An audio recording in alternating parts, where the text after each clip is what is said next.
ओम शांति। कल वाणी चल रही थी 8 मई 1966 की रामा मंडी में।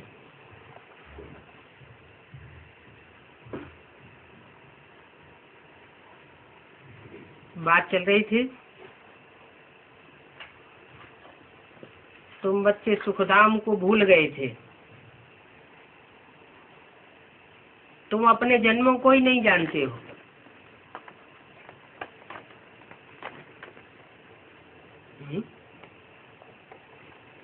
किसने कहा कि तुम अपने जन्मों को ही नहीं जानते? श्री कृष्ण ने कहा।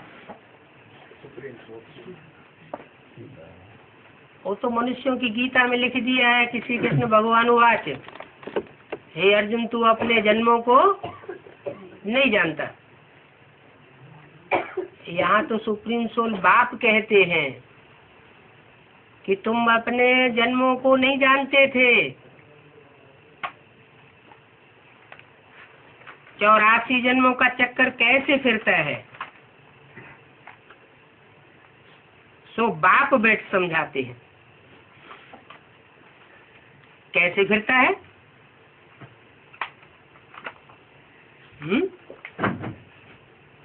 सतयुग त्रेता द्वापर कलयुग संगम युग, सतयुग त्रेता द्वापर कलयुग संगम युग, ऐसे फिरता है। कैसे फिरता है? 4 युगों का चक्र फिरता है ना। कैसे फिरता है?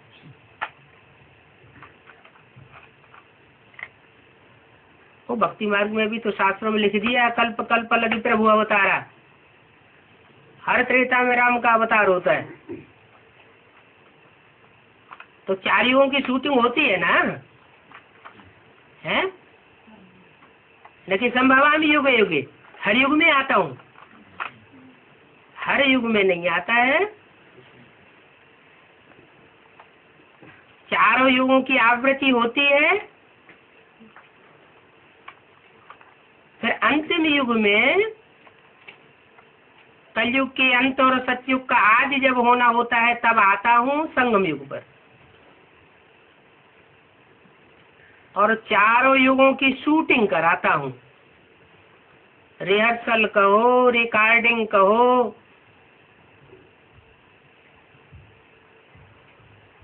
एक एक युग की शूटिंग होती रहती है। जैसे कोई मकान बनाया जाता है तो पहला फाउंडेशन डालने में ज्यादा टाइम लगता है,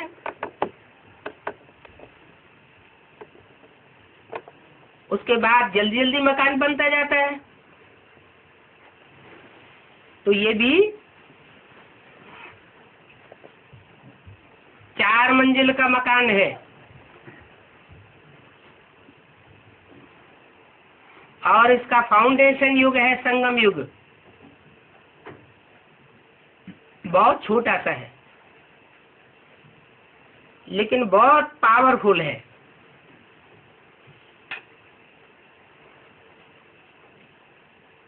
क्योंकि जो भी धर्म पिताएं आए हैं उन सब ने 100 वर्ष के अंदर अपने अपने धर्म की स्थापना की है।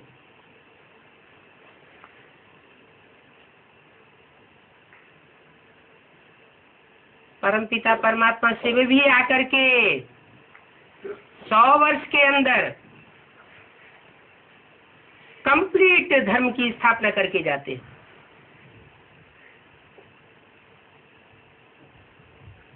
और कुछ नया और करके जाते हैं, क्योंकि वो धर्म पिताएं तो सिर्फ धर्म स्थापन करते हैं।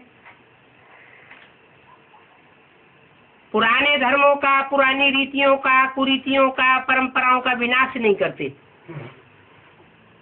और मैं इन 100 वर्षों के संगम युग में ही पुराने धर्मों का विनाश कर देता हूँ, कराए देता हूँ। मुझे कहते ही है करन करावन हार, ब्रह्मा के द्वारा स्थापना करता हूँ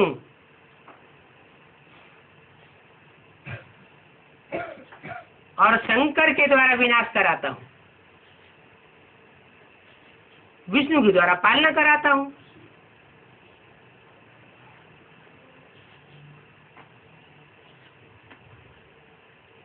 तो पहले युग की शूटिंग में ज्यादा टाइम लगता है।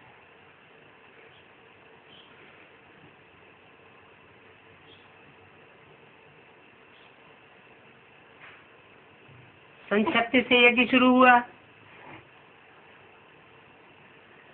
36 से लेकर के 46-47 तक भक्ति का फाउंडेशन पड़ा, ज्ञान का भी साथ साथ फाउंडेशन पड़ा, लेकिन ज्ञान का बीज पड़ा।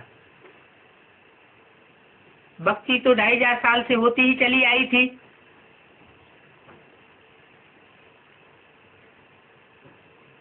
सिर्फ उसका फाउंडेशन डाला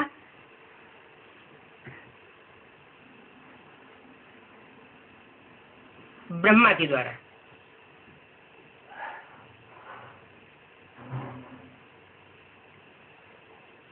ब्रह्मा भी कौन?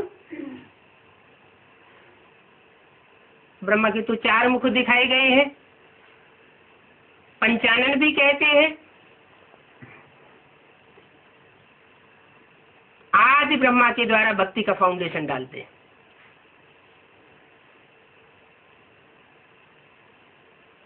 भक्ति का फाउंडेशन माना सुनना और सुनाना। यज्ञ के आदि में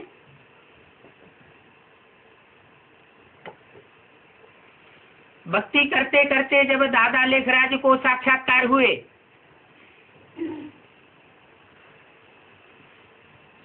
तो उन्होंने उसके अर्थ को नहीं जाना। गुरु से पूछा, फिर गीता जाहिर कर दी, गुरु से श्रद्धा हट गई। वाराणसी पहुंचे,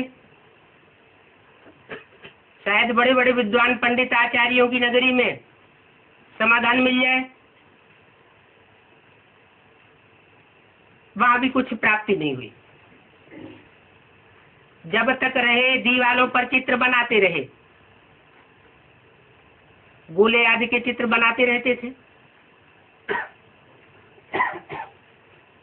आखिरी सब गुरुओं विद्वानों से श्रद्धा हट गई।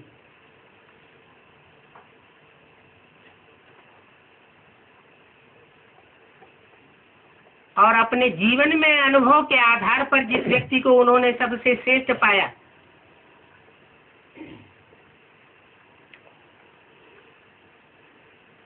उस बहनोई के पास पहुंचे, जो 10 साल से उनकी दुकान में मैनेजर का काम कर रहा था,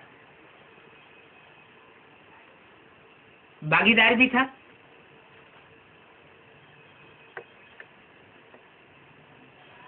इतना विश्वास था बाबा को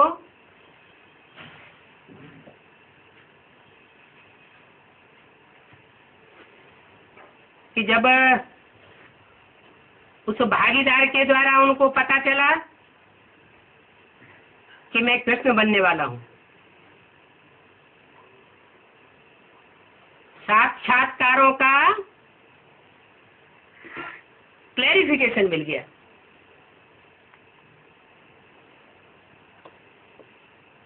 डायरेक्ट नहीं मिला,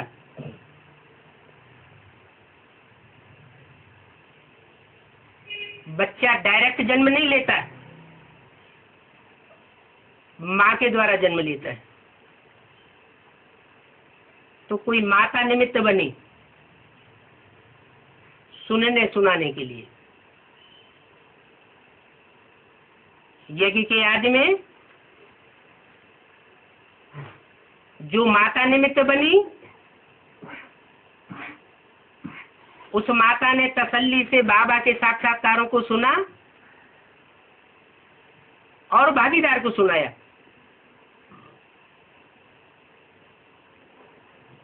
भागीदार ने सुना और साथ ही साथ समझा भी। माने सुनने और समझने का भक्ति मार्ग और ज्ञान मार्ग का फाउंडेशन साथ साथ पड़ गया। सुना इसलिए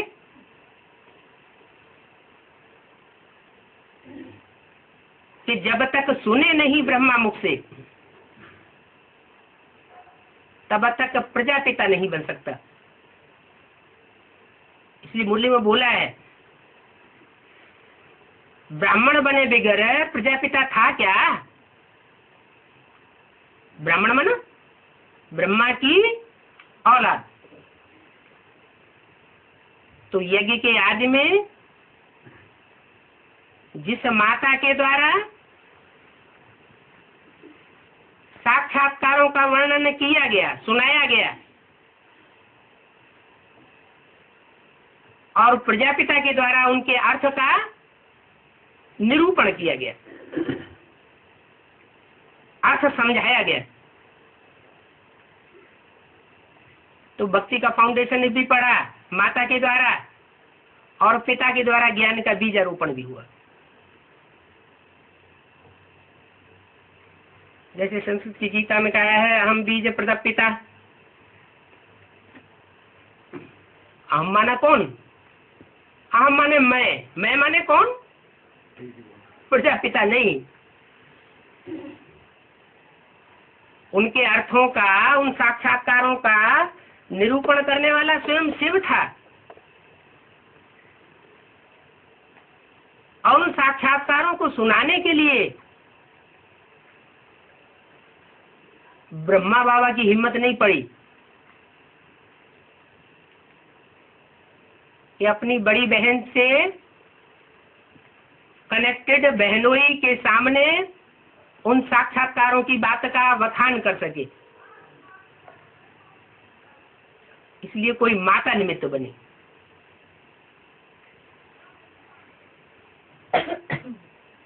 माता ने सुना,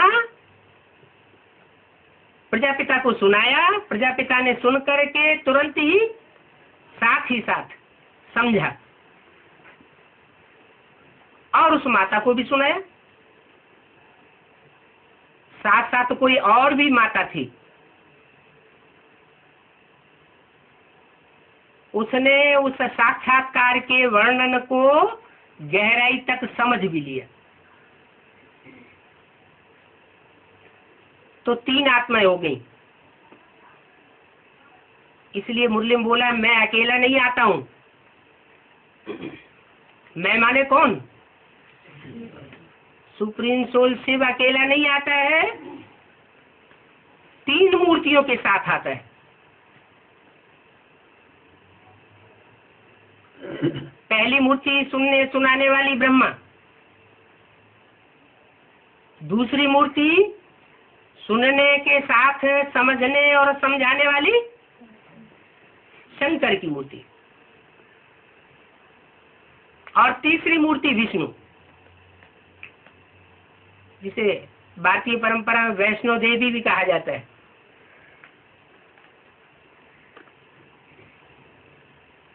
तो उसने सुना भी, ब्रह्मा के द्वारा सुनाया हुआ साक्षात्कार भी सुना, क्योंकि वहां मौजूद थी, और प्रजापिता के द्वारा सुनाया हुआ उसका अर्थ भी सुना।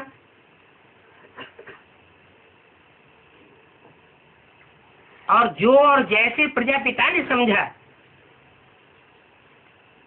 उस तरह नहीं समझा।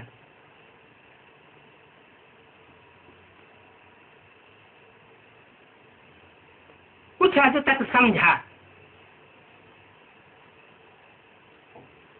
बाकी ब्रह्मा ने सिर्फ सुना और सुनाया।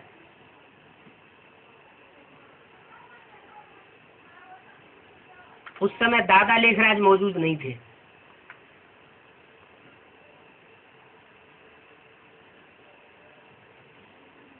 बाद में उन्होंने माता के द्वारा उन साक्षात्कारों के रहस्य को सुन लिया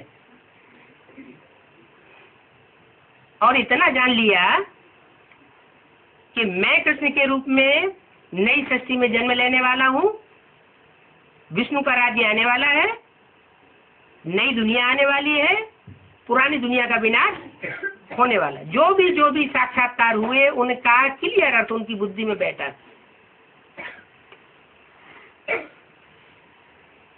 अब चूंकि साक्षात्कार तो ब्रह्मा बाबा को हुए थे, इन 3 मूर्तियों को तो साक्षात्कार हुए नहीं थे। उन साक्षात्कारों का प्रैक्टिकल में अनुभवी कौन था? ब्रह्मा बाबा।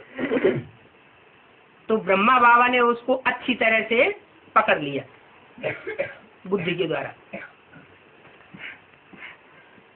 और प्रजापिता भी बाद में चला गया 10 वर्ष में, वो दोनों माताएं भी बाद में 10 वर्ष में चली गई। क्यों? क्योंकि वो सृष्टि की मूल बीज आत्माएं हैं, नई सृष्टि का फाउंडेशन जानने वाली आत्माएं हैं।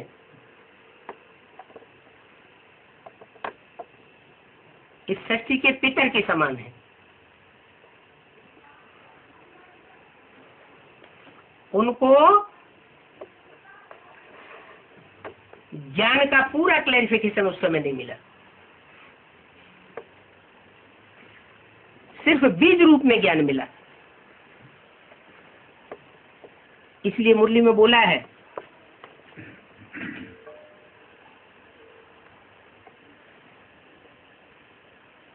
कि अच्छे अच्छे बच्चे जो मम्मा बाबा को ड्रिल कराते थे, टीचर बन करके बैठते थे, आज यज्ञ में है नहीं, क्योंकि उस समय पूरा ज्ञान नहीं था। उस समय संस्कृत की गीता के अर्थ बैठ करके समझाए जाते थे।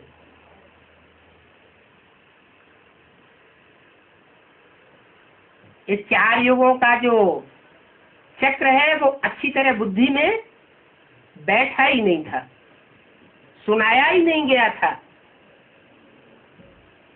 तो जब वो तीनों आत्माएं चली गई एक के बाद एक करके, तब 40-47 के बीच में हिंदुस्तान पाकिस्तान का बंटवारा हुआ और सिंध हैदराबाद में जो सत्संग चल रहा था वो मंडली के रूप में, जहाँ से स्थापना के साथ साथ यज्ञ कुंड से विनाश ज्वाला भी प्रज्वलित हुई थी। कारण या कारण ब्रह्मा बाबा वहां से छोड़ करके कराची आ गए थे।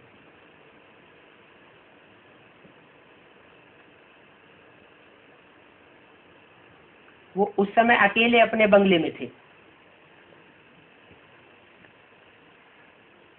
जो बंधन में थी, झगड़े के कारण बंधन में आ गई थी। 7 सालों के अंदर जिन्हें बंद किया गया था, वो हिंदुस्तान पाकिस्तान की खून खराबे के बीच उन कन्या माताओं को मौका मिल गया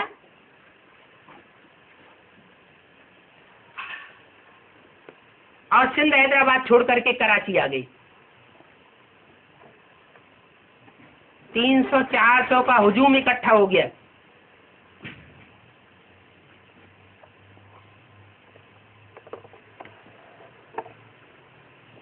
और उन तीनों आत्माओं के जाने के बाद परमात्मा शिव दादा लेखराज ब्रह्मा के तन में प्रवेश कर गए। इसलिए मुरली में बोला है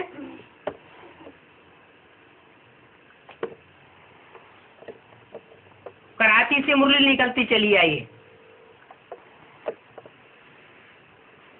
पहले बाबा मुरली चलाते नहीं थे, 5-7 पेज लिखाते थे।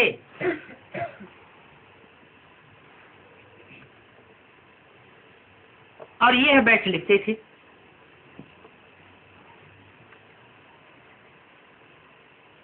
तो कराची से जो मुरली चली है वो ब्रह्मा के मुख से चली, लेकिन ये ब्रह्मा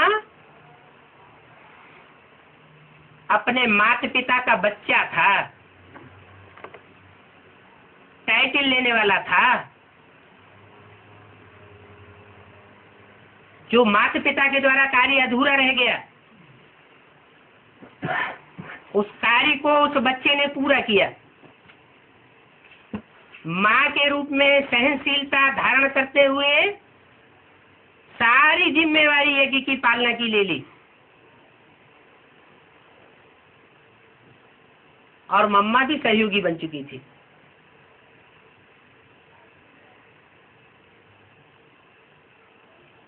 उन्होंने भी टाइटल ले लिया।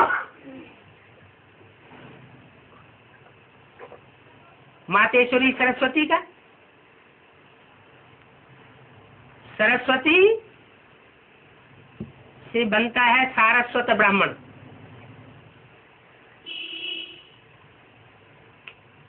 और ब्रह्मा से बनता है पुष्कर ब्राह्मण।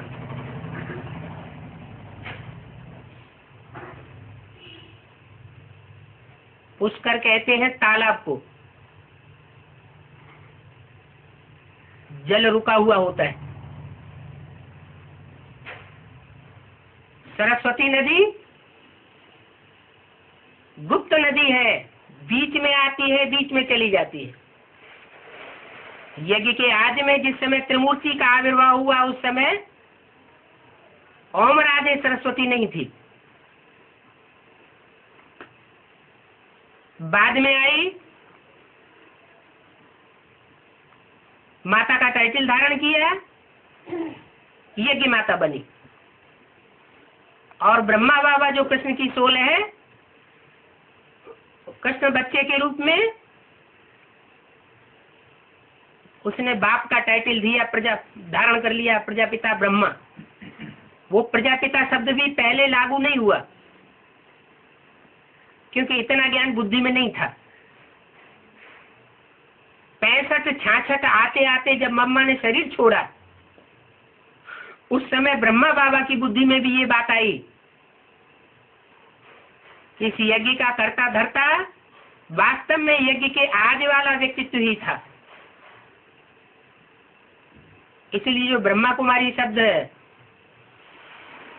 आश्रम के नाम में जोड़ा जाता था, पुराने जो चित्र बनाए गए हैं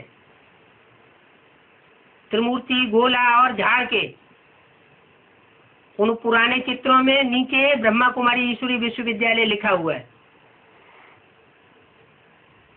मम्मा के शरीर छोड़ने के बाद लक्ष्मी नारायण और सीढ़ी के चित्र बनाए गए और उनमें प्रजापिता शब्द ऐड किया गया।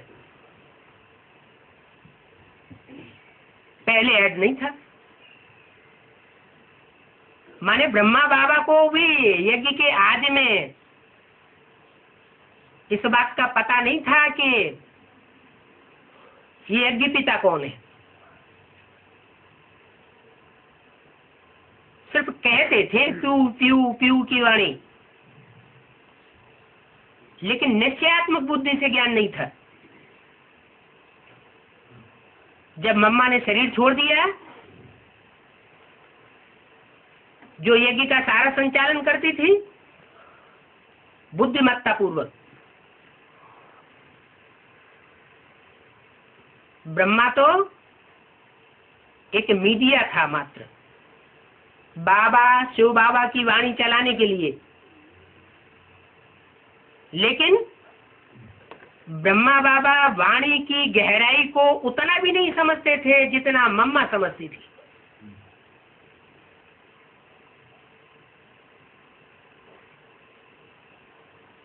मम्मा ज्ञान का एक एक पॉइंट लेकर के उसका विस्तार करती थी।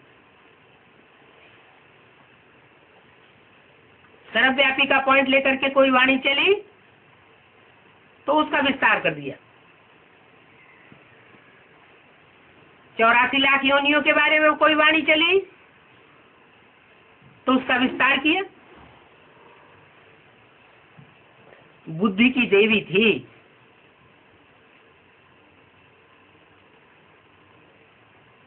उसने जब 65 में शरीर छोड़ा तो बाबा जैसे कोई विशेष सहयोगी चला जाता है, ये हेल्पलेस हो जाता है अचानक। ऐसे बाबा हेल्पलेस हो गए।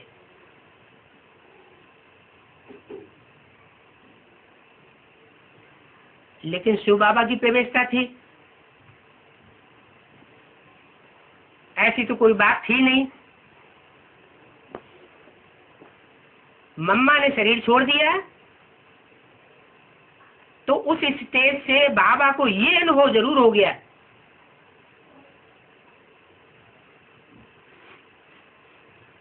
कि मेरी शक्ति से ये यज्ञ चलने वाला नहीं है। चलाने वाला जरूर शिव बाबा है, लेकिन मैं निमित्त मात्र अकेला कुछ नहीं कर सकता। यज्ञ के आदि में जो हस्ती थी वो सर्वोपरि साकार में हस्ती थी। और ये जब बात गहराई तक बुद्धि में बैठ गई तो ब्रह्मा बाबा ने प्रजापिता शब्द ऐड करवाया, चित्रों में भी, लिटरेचर में भी, और मुरली में भी शिव बाबा ने प्रजापिता शब्द बोला है। उससे पहले प्रजापिता शब्द नहीं बोला गया। जैसे छोटे छोटे बच्चे होते हैं, दूध मुँह में बच्चे, वो माँ को ही सब कुछ समझते हैं। जब बड़े होते हैं तो उन्हें पहचान मिलती है बाप की। ऐसे ही ब्रह्मा बाबा तो बड़ा बच्चा है, सृष्टि का सृष्टि रूपी रंगमंच का पहले पहले प्रिंस के रूप में जन्म लेने वाला बच्चा है। उनकी बुद्धि में ये बात पहले आई कि प्रजापिता शब्द जरूर ऐड होना चाहिए। सिर्फ ब्रह्मा कुमार कुमारी लिखना ये रंग है, लिखना चाहिए प्रजापिता ब्रह्मा कुमार कुमारी। तो बाबा ने तो डायरेक्शन दिया, ब्राह्मण बच्चे उस बात को माने या ना माने। मम्मा के शरीर छोड़ने के बाद यज्ञ में रावण, कुंभकर्ण, मेघनाथ जैसे ब्राह्मणों की संख्या बढ़ने लगी।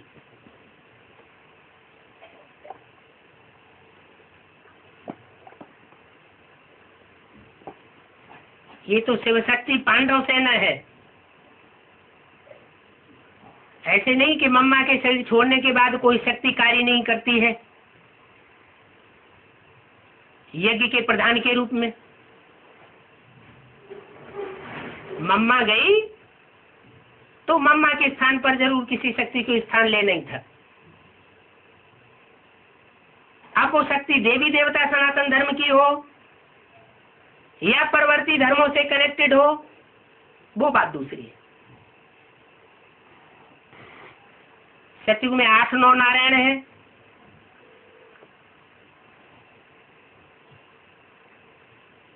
उत्तरोत्तर कमती कला वाले,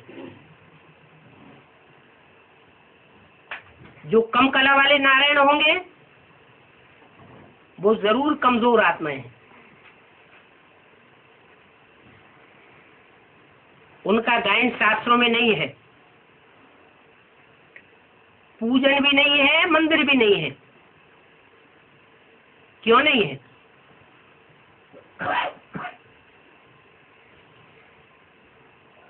क्योंकि परमात्मा बाप ब्रह्मा के द्वारा जो पढ़ाई पढ़ाते हैं,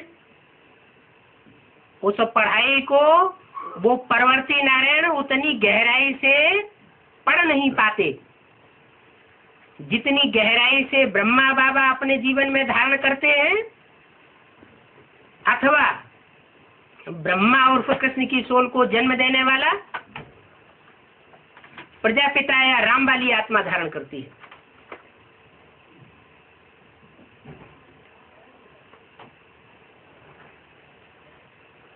तो वो कम पढ़ाई पढ़ने वाले नारायण, जितनी कम समझ होती है उतनी कम समझ के आधार पर वो कम कलाओं वाले नारायण बनते हैं। और जिस नंबर का नारायण होता है उसी नंबर के धर्म पिता का आधार बनता है।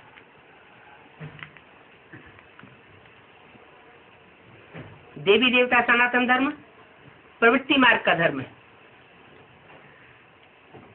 इसलिए प्रवृत्ति मार्ग के धर्म का फाउंडेशन रामकृष्ण की आत्माओं के द्वारा लगाया जाता है। प्रजापिता और ब्रह्मा के द्वारा लगाया जाता है। कोई कहे आदि ब्रह्मा के द्वारा क्यों नहीं? आदि ब्रह्मा तो पहली रचना है। कोई भी पुरुष की पहली रचना उसकी स्त्री होती है।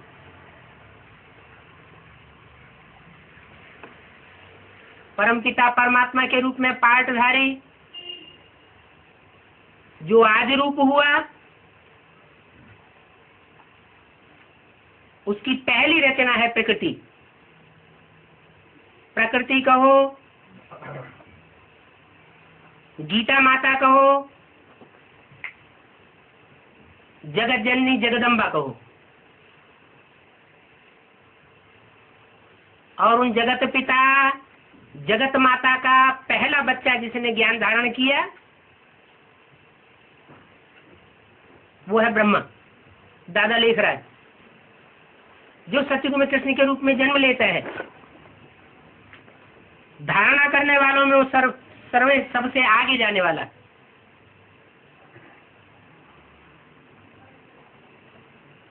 इसलिए वो आत्मा जब 68 में शरीर छोड़ती है, 18 अध्याय गीता पूरे होने पर, क्योंकि रेगुलर वाणी चलाई गई है 50-51 से, जब माउंट आबू आ गए 51 से लेकर के 68 तक ये वाणी जो चली वो 18 अध्याय गीता हो गई। गीता कहा जाएगा, लेकिन गीता ज्ञानामृत नहीं कहा जाएगा। अमृत निकलता है मंथन के बाद।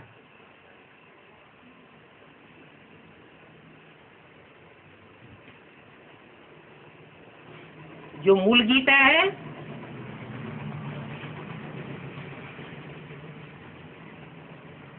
उसको सुनाने का मीडिया सन 68-69 में 18 जनवरी को गायब हो गया, क्योंकि माता के द्वारा जो पालना होनी थी, जिन विशेष ब्राह्मणों की पालना होनी थी, गुरु वशिष्ठ विश्वामित्र जैसे बच्चों की पालना होनी थी, वो कार्य पूरा हुआ। उन श्रेष्ठ ब्राह्मणों के साथ साथ यज्ञ कुंड में मम्मा के बीमार होने से लेकर के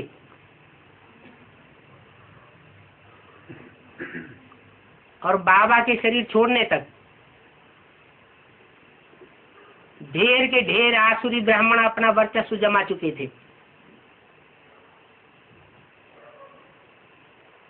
जिनके कारण ब्रह्मा बाबा को अचानक हार्ट फेल होकर के मौत का वर्ण करना पड़ा, और बाबा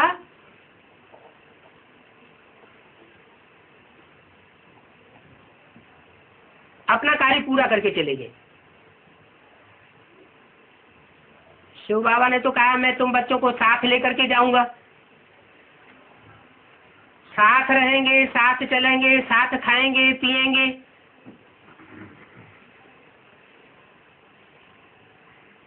तो शिव बाबा को तो अपना वादा निभाना ही था। भले ब्रह्मा बाबा ने शरीर छोड़ दिया, मुरली में इशारा भी दे दिया कि भारत में एक स्त्री चली जाती है तो दूसरी, तीसरी, चौथी स्त्री भी ग्रहण कर लेते हैं। फिर ये भी बता दिया भले ये ब्रह्मा चला जावे तो जिसमें भी प्रवेश करेंगे उसका नाम ब्रह्मा रखना पड़े।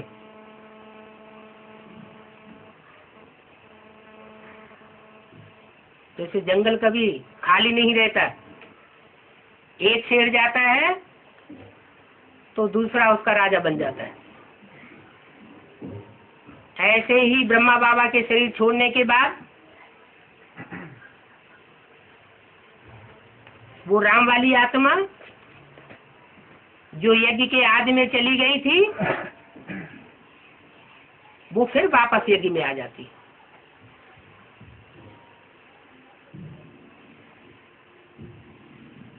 और वो आत्मा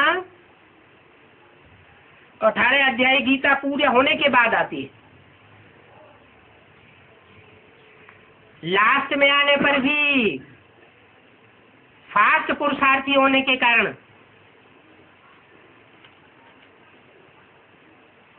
आज ब्रह्मा के 100 साल पूरे होते होते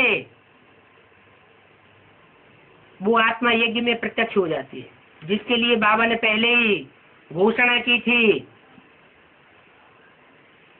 कि 10 वर्ष में पुरानी दुनिया का विनाश और नई दुनिया की स्थापना हो जाएगी।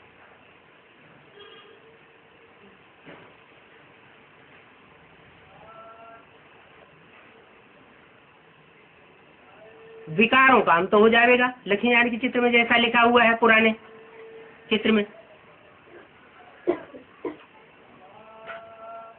तो बाबा तो बेहद की बात कर रहे थे, हद की पुरानी दुनिया की तो बात नहीं की। मम्मा ने यज्ञ छोड़ दिया था जब ये घोषणा हुई थी, बाबा ने उसका स्थूल अर्थ उठा लिया, ब्रह्मा बाबा ने।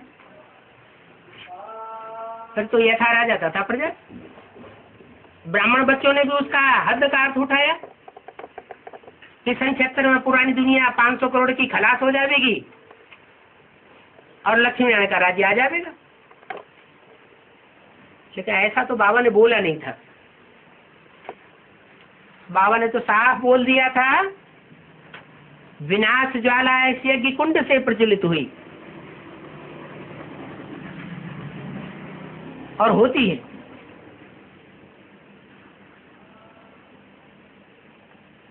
यज्ञ के आदि में ही विनाश ज्वाला प्रज्वलित हो चुकी थी और जो बच्चे निमित्त बने थे वो यज्ञ छोड़ करके चले भी गए थे।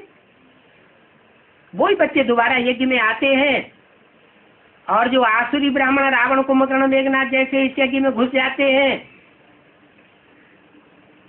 उनका सफाया करने के लिए ऐसी तीखी वाणी चलाई जाती है जो उन ब्राह्मणों के हृदय को छलनी कर देती है। जो शास्त्रों में दिखाया है राम के बाण, लोगों ने समझ लिया कोई लोहे के बाण होते होंगे। लोहे के बाण की बात नहीं है, ये बात के बाण की बात है, ज्ञान की बातें हैं। असुरों को वो ज्ञान की बातें तीर के समान हृदय को छलनी करने वाली लगती है। और गुरु वशिष्ठ विश्वामित्र जैसे पुरुषार्थी श्रेष्ठ ब्राह्मण होते हैं, उनको हर्षित कर देती है। इस दुनिया में भी होता है, एक आदमी की वही बात कुछ लोगों को अच्छी लगती है और कुछ लोगों को बहुत खराब लगती है। तो यही बात हुई, वाणी वही रहती है जो 50-51 से ब्रह्मा बाबा के मुख से सन 68-69 तक चलाई गई। और वाणी के अर्थ ऐसे निकलते हैं जो स्वयं सुप्रीम सोल बाप टीचर के रूप में आकर के उसका क्लैरिफिकेशन करता है। और वो असुरों को बहुत तकलीफ देते हैं। जो श्रेष्ठ ब्राह्मण होते हैं वो उनको धारण कर लेते हैं। अब ब्राह्मणों के यज्ञ में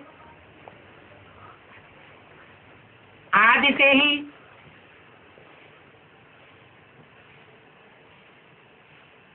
आसुरी ब्राह्मणों ने भी प्रवेश किया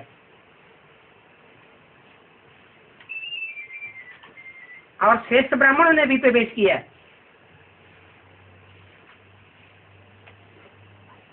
षष्ठ प्रक्रिया जो शास्त्रों में लिखी गई उसमें भी बताया है कि असुरों की पैदाइश पहले होती है और देवताओं की पैदाइश बाद में होती है।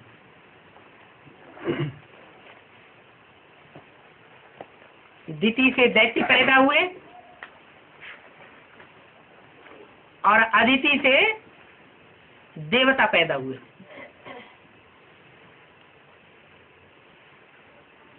कश्यप ऋषि को ब्रह्मा के रूप में दिखाया गया है। अब ये सारी बातें तो यहाँ की हैं। काश से कहा जाता है याद के तेज को, और पा माने पीना, माने याद के तेज को पीने वाला वही कश्यप ऋषि हुआ।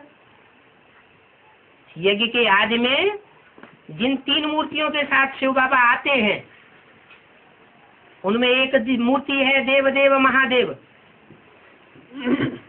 वही याद का काक्ष पीने वाली है, तेज पीने वाली है। और उसकी 2 पत्नियां दिखाई गई, वैष्णो देवी और जगदम्बा।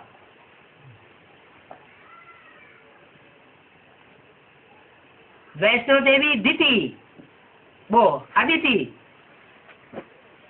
और जगदम्बा दिति।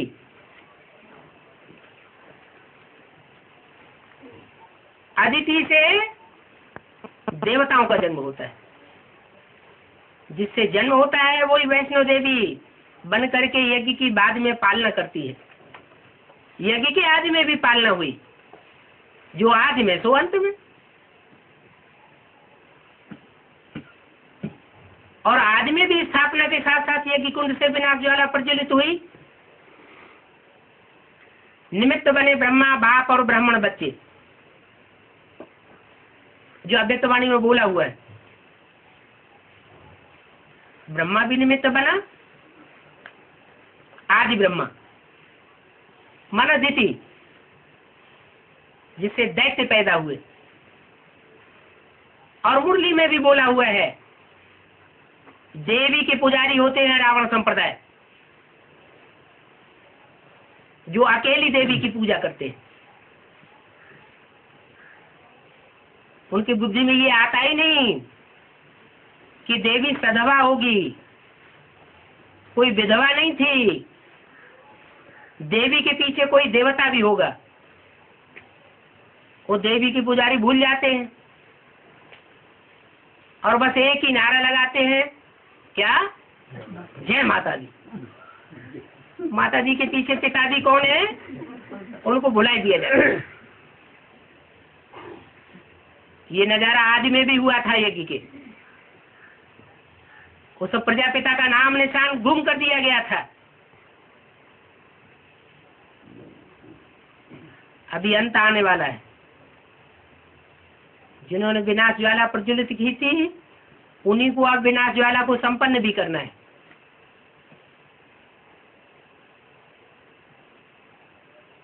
तो सन 76 में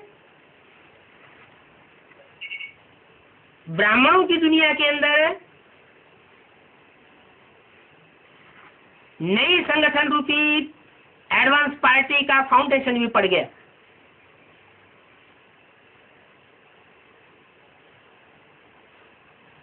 और थोड़ी सी श्रेष्ठ आत्माएं जो सूर्यवंशी कुल की थी, वो राम की आत्मा के साथ ही प्रत्यक्ष होने लग पड़ती है।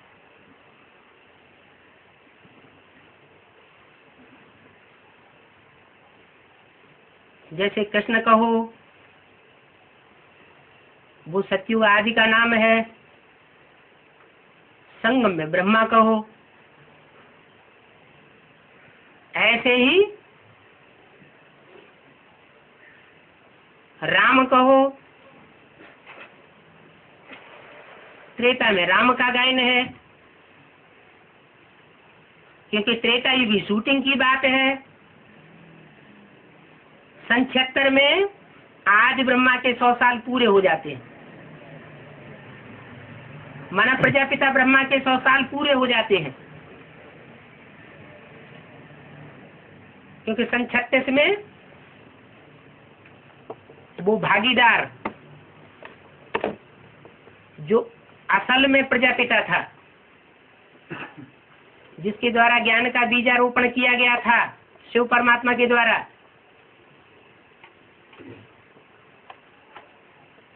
वो वानप्रस्थी अवस्था का था।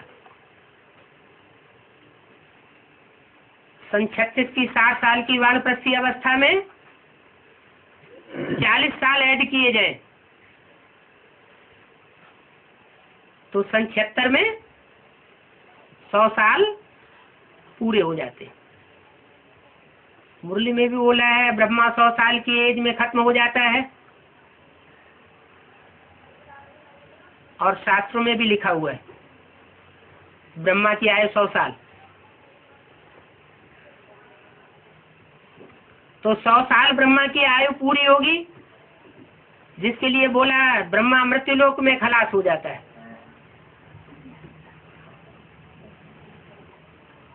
तो जो मृत्युलोक में खलास होता है, सन 76 पूरा होता है, तो कौन सा लोक उसके लिए शुरू होगा? अमर लोक शुरू होगा ना। तो सन 76 से ब्राह्मणों की दुनिया में अमरनाथ का कार्य शुरू हो जाता है।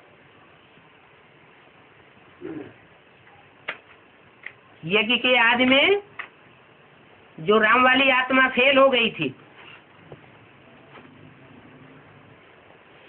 फाइनल एग्जाम में फेल नहीं हुई थी,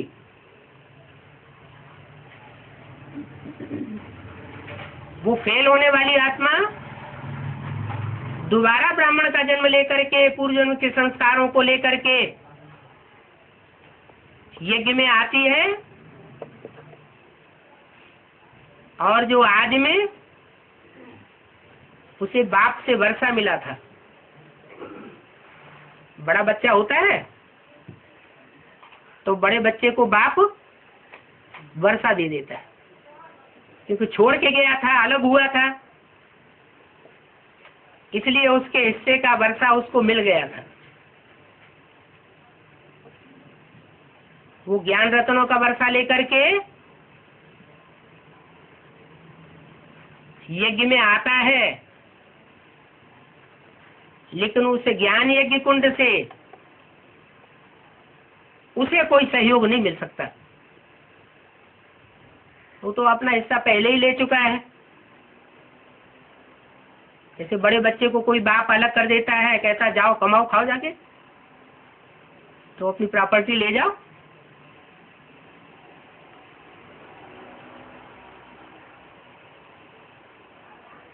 तो सुप्रीम सोल बाप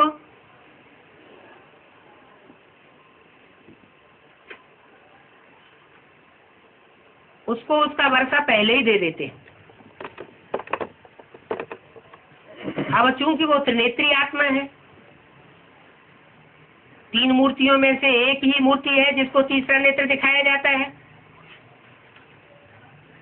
बुद्धरू की समझ मिली हुई है, और वो बुद्धरू की तीसरा नेत्र शिव नेत्र कहा जाता है।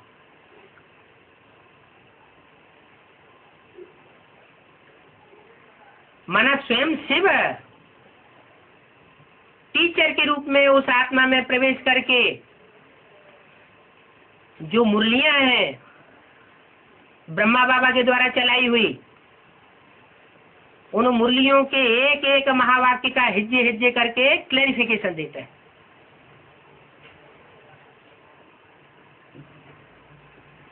और ब्रह्मा बाबा की सोल जो सन 68 के बाद गुलजार आदि में प्रवेश करती है,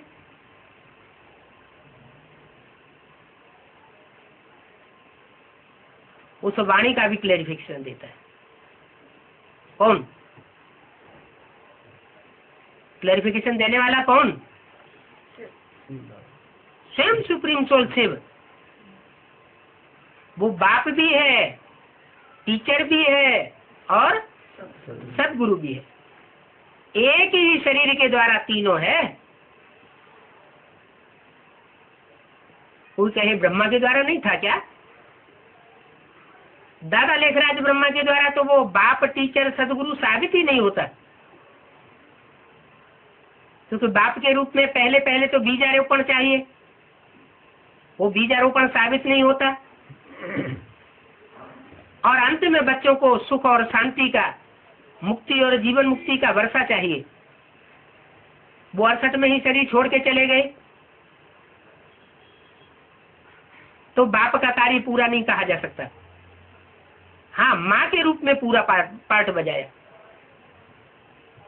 माँ के रूप में जो ब्रह्मा के द्वारा पालना हुई है, वह पालना दुनिया की किसी भी माता ने न आज तक की है और न भविष्य में कभी कोई माता कर सकेगी।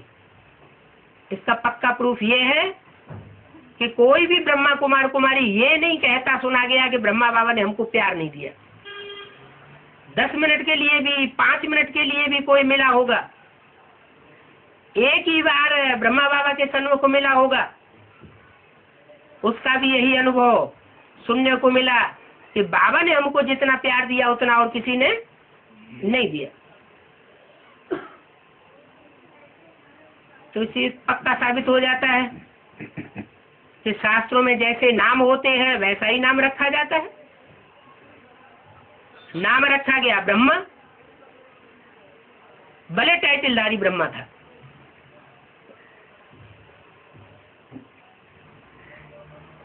प्रजापिता का भी टाइटल था, लेकिन सहनशीलता के आधार पर माँ के रूप में जो दादा लेखराज ब्रह्मा ने पार्ट बजाया, वह पार्ट माँ के रूप में किसी ने नहीं बजाया। माँ के रूप में ब्राह्मण धर्म की पक्की पक्की स्थापना कर दी। बल कोई ब्राह्मण पक्का साबित नहीं हुआ, क्योंकि पक्का ब्राह्मण 100% ब्राह्मण माना ब्राह्मण सो देवता।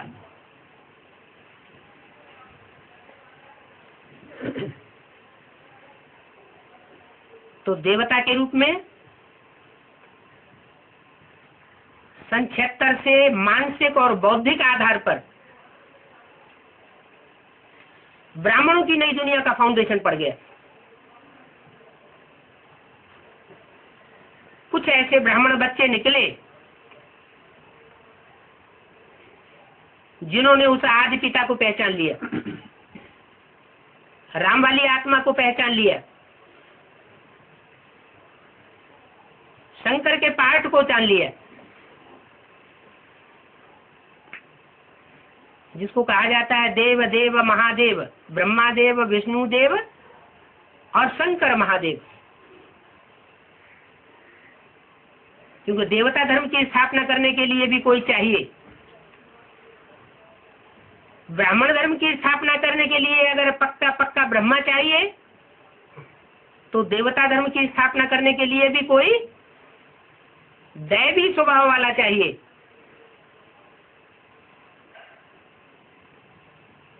और दैवी स्वभाव वाला राम वाली आत्मा स्वयं नहीं होती, उसमें चंद्रमा के रूप में ज्ञान चंद्रमा ब्रह्मा बीज रूप स्टेज में प्रवेश करता है। उस आत्मा की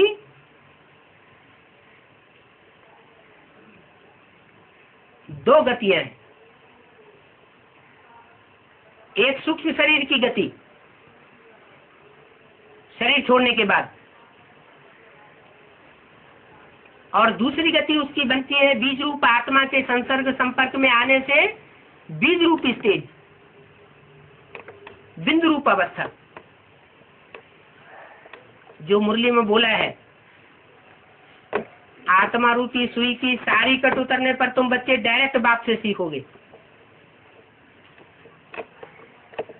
तो सन 76 से ब्रह्मा की सोल और ब्राह्मण बच्चे डायरेक्ट पढ़ाई पढ़ना शुरू करते हैं।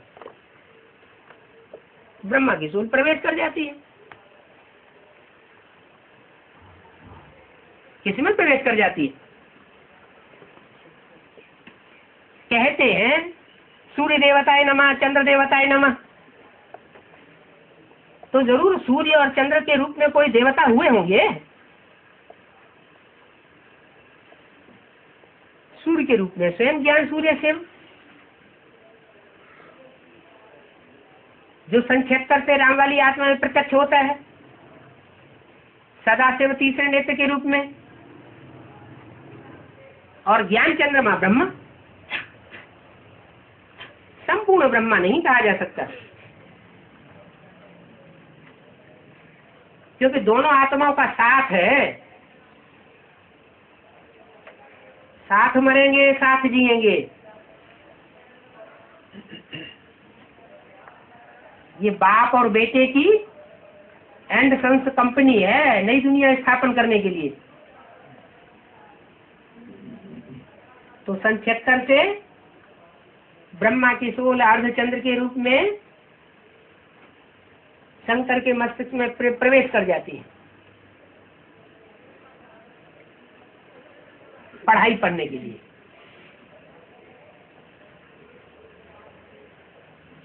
इसलिए मुरली में बताया है कि कृष्ण पढ़ाई पढ़ाने वाला है या पढ़ने वाला है। पढ़ाई पूरी हो चुकी है, अभी भी जारी है। जब तक जीना है तब तक पीना है। तो सूक्ष्म शरीर से तो अभी भी जीवित है। उसका प्रूफ है गुलजार दादी।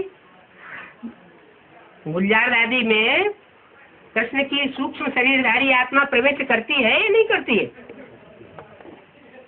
सूक्ष्म शरीरधारी आत्मा प्रवेश करती है या बीज रूप स्टेज वाली आत्मा प्रवेश करती है? ब्रह्मा में बीज रूप स्टेज वाली सदाशिवा की आत्मा प्रवेश करती थी। तो क्या पहचान थी? कोई पहचान थी बीज रूप स्टेज की प्रवेशता में और सूक्ष्म शरीर की प्रवेशता में?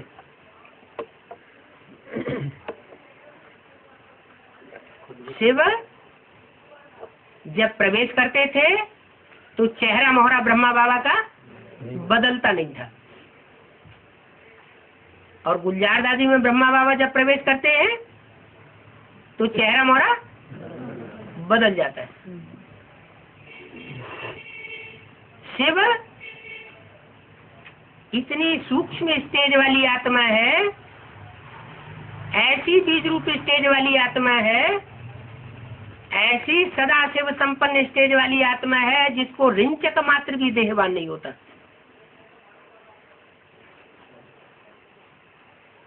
उनको आवाहन करने की दरकार नहीं है, वो कोई मान मर्तबा नहीं लेते। और ब्रह्मा की सोल आवाहन करना पड़ता है।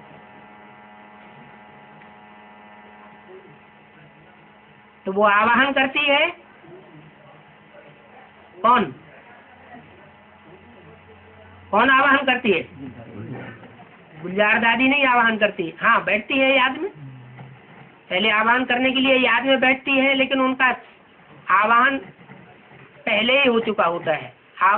बुलाने के लिए पहले ही उनको निमंत्रण दिया जा चुका होता है। तो अपने टाइम पर मुकर्रर रूप में आती है, प्रवेश करके वाणी चलाती है। और वाणी भी कैसी चलाएगी? ज्ञान की वाणी चलाएगी या धारणा की वाणी चलाएगी?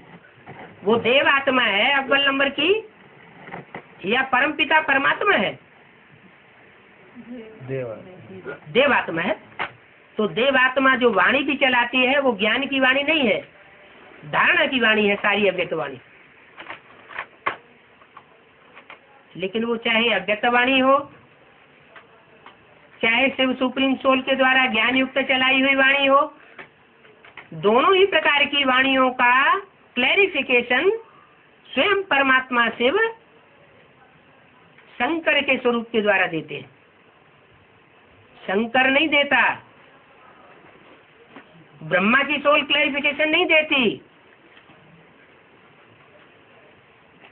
शिव सुप्रीम सोल ही क्लैरिफिकेशन देता है टीचर के रूप में।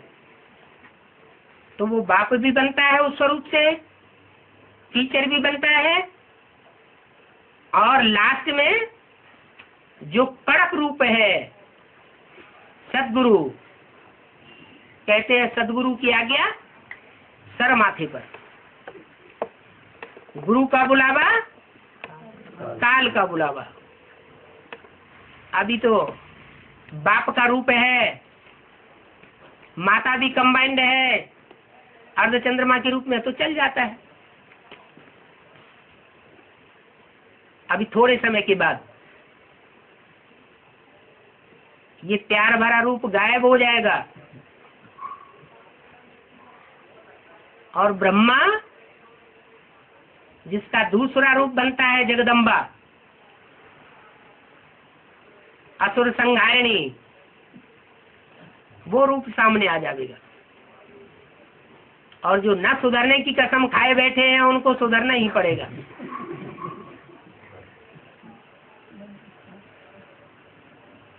शंकर द्वारा विनाश गाया जाता है, लेकिन शंकर स्वयं निमित्त नहीं बनता विनाश करने के लिए। योग बल के द्वारा जब विश्व की बादशाही ली जा सकती है तो योग बल के द्वारा विनाश का कार्य नहीं कराया जा सकता। अगर स्वयं विनाश करे तो दोष आ जावे, और दोष आ जावे तो नारायण की उपाधि धारण करने वाला नहीं बन सकता। क्योंकि सब देवताओं के बीच में, 33 करोड़ देवताओं के बीच में एक ही देवता ऐसा है जिसकी शास्त्रों में कोई ग्लानि नहीं है। सत्यनारायण की ही कथा गाई जाती है, सत्य लक्ष्मी की भी कथा नहीं गाई हुई है। माने एक ही आत्मा ऐसी है जो 100% संपन्न स्टेज में संसार के सामने प्रत्यक्ष होती है। इसलिए मुरली में बोला है, याद करने का सबसे अच्छा तरीका है, पुरुषार्थ करने का सबसे अच्छा तरीका है नारायण को याद करना। लेकिन नारायण को याद करना समझ करके। इसलिए मुरली में बोला है कि नारायण का एक ही प्रकार का चित्र बनाना चाहिए, लक्ष्मी नारायण के अलग अलग फीचर्स वाले चित्र नहीं बनाना चाहिए। लेकिन सतयुग के जिस जन्म के नारायण होंगे वो तो अपना अपना अलग नारायण का चित्र बनावेंगे ना। तो ब्राह्मणों की दुनिया में भले अलग अलग फीचर्स वाले नारायण के चित्र तैयार हो गए हों, लेकिन जो हमारा आदि चित्र है वो चित्र बरकरार रहना चाहिए। कौन सा चित्र है?